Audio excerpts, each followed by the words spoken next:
যন্ত্রণা। তাহলে কামড়ের দাগগুলো তোর তোর জি আমারই, আমি জি। প্রথমে অপহরণ, এরপর শুরু হলো ভয়ঙ্কর এক অধ্যায়ের জুলুম, অত্যাচার।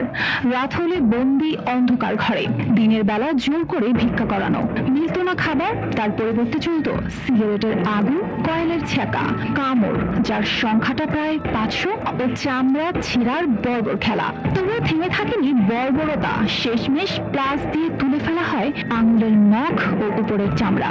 আর এই নরক যন্ত্রণা ভোগ করেছে মাত্র 6 বছরের এক শিশু, শুধু এই অপরাধে যে সে চাইতো না ভিক্ষা করতে। আমাদের হাসপাতালে একটি শিশু ভর্তি হয়েছে, যাকে অপহরণ করে পরে ভিক্ষা কাজে লাগানো হয়েছিল। তো আমি ছেলেটাকে দেখেছি, ছেলেটার বয়স মাত্র 6 বছর। শোয়েব, ওর শারীরিক অবস্থা বলতে ওর একটি আঙ্গুল পুরোপুরি পচে গেছে এবং সারা গায়ে অসংখ্য কামড়ের দাগ, 400-500 কামড়ের দাগের মতো হবে। পাবনার চকছাপিয়ানি এলাকার ছেলে সোয়াইব। বাবা অন্যত্র বিয়ে করার পর ছেলেটি মায়ের কাছেই থাকতো। গত বছরের 2রা অক্টোবর শানিকদিয়া এলাকার রফিকুল ইসলাম বিপ্লব তাকে বিস্কুট খাওয়ানোর কথা বলে অপহরণ করে। তারপর থেকেই শিশুটির উপর চলতে থাকে মধ্যযুগীয় কায়দায় নির্যাতন। মানসিকতা প্রচার করেছে, আর এরকম যতক্ষণ না হয় আর এরকম কোন কারণে না করতে পারে সেরকম আমি বিচার চাই। সেই জন্য আপনারা সেরকম ব্যবস্থা করে দেন।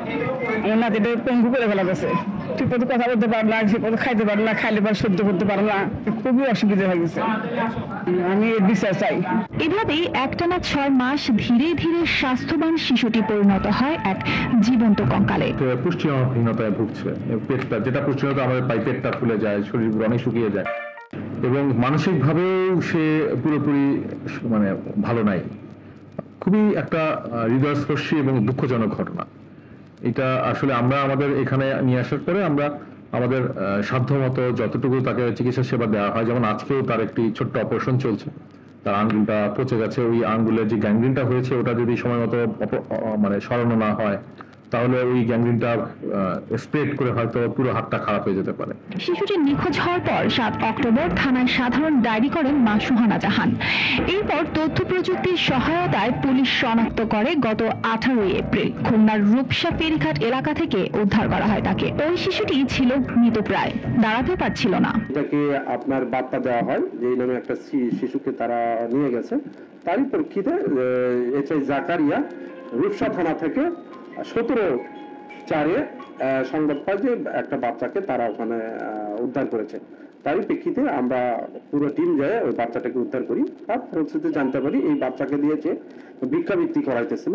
তারই প্রেক্ষিতে আমরা তারপর থানায় নিয়ে এসে তার বিরুদ্ধে নিয়মিত মামলা নিয়ে জেলা হাজতে প্রেরণ করা হয়েছে। শিশু সোয়াইবের মায়ের চোখে জল, কারণ ছেলেকে যেন তিনি চিনতেই পারছেন না। যার মাথায় ছিল ঘন চুল, চোখে ছিল প্রাণ, সেই ছেলেটি এখন বিছানায় কাতরাচ্ছে, কঙ্কাল শরীর দিয়ে শুয়ে আছে নিঃসাড়। বিচার চাই, এমন করে ফাঁসি চাই আমি। কি করছে আর বাচ্চার সাথে আমার বাচ্চাকে অনেক টর্চার করছে। আমার বাচ্চা সে দেয়ালের সাথে ডিপ খাওয়াইছে, তারপর মাথা ফাটাই দিছে, লাঠি দিয়ে আঘাত করছে, তারপরে পিঠে, বুকে, পেটে কামড়ানোর চিহ্ন পাইছি, এমনকি সিগারেট আর কয়েলের ছ্যাঁকা পেয়েছি, চিহ্নগুলো পেয়েছি আমি। ঘটনার পর এলাকাবাসী ও পরিবার দাবি তুলেছেন এই বর্বরতার জন্য রফিকুল ইসলাম বিপ্লব যেন পায় দৃষ্টান্তমূলক শাস্তি। News desk,